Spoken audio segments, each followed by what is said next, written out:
Hello again. I would like to cover the technique of using the anti-alias pen to create some very smooth and organic looking brush strokes, some very elegant and nice looking brush strokes. Often when you use some of the painting tools, they can be very rigid or blocky looking. I'm going to use one of the under the favorites tab on the media browser. There are a couple settings called pen 1, 2, and 3. I'm going to start with one of those. But if you went to the settings panel, when you have the natural brush selected, across the top there's a settings panel. When you have that open, you'll look at the top of this, and there are 3 different brush types. One is the first one is the anti-alias pen. The second one is the one we're usually accustomed to, the current internal brush. There's also the custom brush, and it's worth knowing the difference between the three. If you have the internal brush, you paint. I happen to have mirror mode going right now, but as you can see, this can be a little bit rough looking sometimes.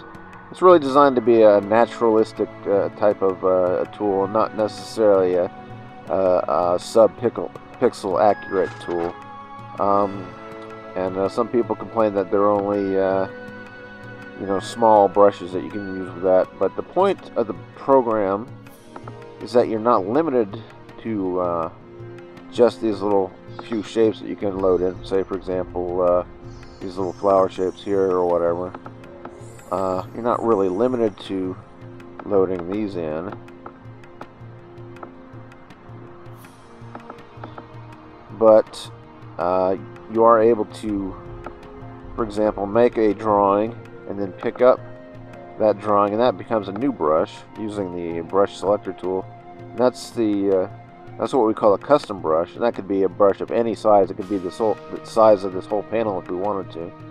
But what I'm going to cover now is this anti-alias pen, which is something we don't talk about a lot, but it's a very important tool, especially when you want to create these very elegant looking lines like we're showing here, what we had originally loaded, which I'll undo my way back to. And what the anti-alias pen does is it's fully sub-pixel accurate, and it's floating point coordinates and all that sort of thing, instead of being pixel based and that sort of thing. So I'm going to start with that, the anti-alias pen. I'm going to set my size down to about 13 or so, maybe 20. See how that looks. Well, that's a little rough. Actually, I'll go back to one of these medias here, the pen 3, and that'll be the basis for what I'm going to work with. I'll turn off this mirror mode for now. Actually, just clear it. That was the mirror under the symmetry tool. And as you see here, we also have apply smoothing to the pointer motion. If we don't have that on, we'll get our normal drawings like we normally use. It's kind of smooth, but it is using curves and stuff to interpolate in between. But it is a little rough still. It's very, like you're drawing something by hand. So if you go up here, across the top, there's this button that says apply smoothing to the pointer's motion, and that actually smooths out the motion of your drawing a bit. It kind of applies smoothing to it. It evens out your drawing a bit. As you can see here, we're creating these lines that are a little smoother, a little more spline-like than what we would normally get if we were drawing by hand, but they're a little harder to control because the mouse doesn't exactly, or the line doesn't exactly follow where your mouse is going. It's sort of an average of where you've been with the mouse or the pointer instead of the actual values. But that is very useful sometimes when you need to create a very, very smooth line, and we're going to be using that. But there's another trick we have. If I close this, I'm going to go to the curve tool, which is the 4th button down on this toolbar, by the way. I've been using this already. You can see a nice, real smooth looking line that we've drawn there. And that's basically drawn using the second option here, called the freehand draw curve, or the tool, or it lets you draw a curve, but using freehand. If we'd use this first tool on here, and we started drawing a curve, each time we put the mouse button down, it would add one new point to that curve. But if we start with the freehand curve, we're just going to draw a line like we would normally draw, and it sort of just like drawing before, the mouse follows the shape we create is what we draw, and it's very intuitive to use, and it creates a very smooth looking curve because everything is spline interpolated. And that, if we'd stop there, we would have the option to go ahead and finish this curve by stroking a pen along that path, which I'll do there to show you that it works. We just took that pen, that anti-alias pen, and stroked it along this curve, and as you can see there, it followed the start to the end and made a very nice smooth looking curve. But that could get kind of old if we had to do that every time. There is another option under here, under the More button, on this curve strip here, the context strip for the curve tool. And there are a few extra options here. One is stroke, curve, and start new. That saves one step. We don't have to click on that. We don't have to go up and hit this clear button each time. Actually, with this freehand drawing tool, though, it actually starts new each time you're drawing, so that's kind of redundant. But that is useful if we're manually creating a curve this way.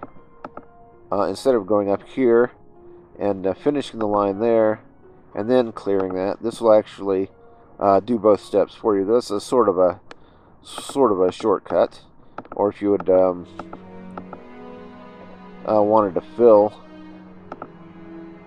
a curve, if you wanted to fill a curve and then start new, it would also do that. But that is just one extra option we have. Also note there's a button right here which lets you select the curve tool. One is the Catmull ROM type of curve, and that is the default type. And I'm going to go back to this freehand draw curve, and I'm going to show you. It is easy to use because it doesn't create extra control points. Each curve passes through the control points, but sometimes it's not the best looking curve. So there's also a B-Spline option, and this creates a very smooth looking curve. So that's actually for this freehand tool. That's actually probably a preferable option to use. It's not always the case. Sometimes when you're creating a curve, you want to have that fine control over that where the curve passes through each control point. For doing rotoscoping and that sort of thing, that's a preferable curve to use. But for just drawing, we're going to use the B-Spline because it makes a much smoother looking curve. Alright, so as we left off, we were talking about how you can stroke this pen along this path using the finish tools here. There's also an option to create sort of a more natural looking stroke that starts out small, it gets bigger as it goes along, and then it ends up small again, and that's this little second button here. And I'm going to make the size of this pen a little bit bigger so we can actually see that. There we go. So it starts out really small, it grows bigger, and then gets smaller again. This is sort of if you were using a paintbrush to ink and paint lines using like India ink or something. And that's a very nice looking curve that it creates quite often. But if we had to do this every time, it would get kind of monotonous if we had to draw the curve, then go up here and hit that thing, and then we'd come down here and have to do it again, go up there, hit that curve again. It would be very time consuming and kind of a pain in the neck. We really want something that just lets us draw and then start another one to draw and start. And we do actually have that option. It's called the auto area over here. The two options that we already went over. One was to stroke the pen along there, and the other one was to paint that pen along there. And it automatically goes and does that for us as long as we have these icons enabled right here. So I'll clear this, and I'll just show you briefly that you can quickly now go in and draw brush strokes. And as you can see, that's sort of a more of an interactive way of drawing. And I'm using a touchpad, so this isn't any fancy input device or anything I'm using. I'm on a laptop with a touchpad. So that is one way to create very smooth looking brush strokes when you don't have a sophisticated input device. Remember that we turned on this apply smoothing to the pointer's motion. If we didn't have that on, we'd actually still get a pretty good looking brush stroke because this is still spline interpolated. But using this smoothing actually helps us get even more of a refined looking curve, very rounded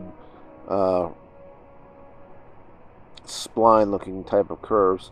So, and as I was showing when we started, we had this mirror mode, and while the curve tool doesn't work with the kaleidoscope modes, we do work with the horizontal and vertical mirroring modes. So as you can see here, we can draw and it becomes sort of a mirrored shape,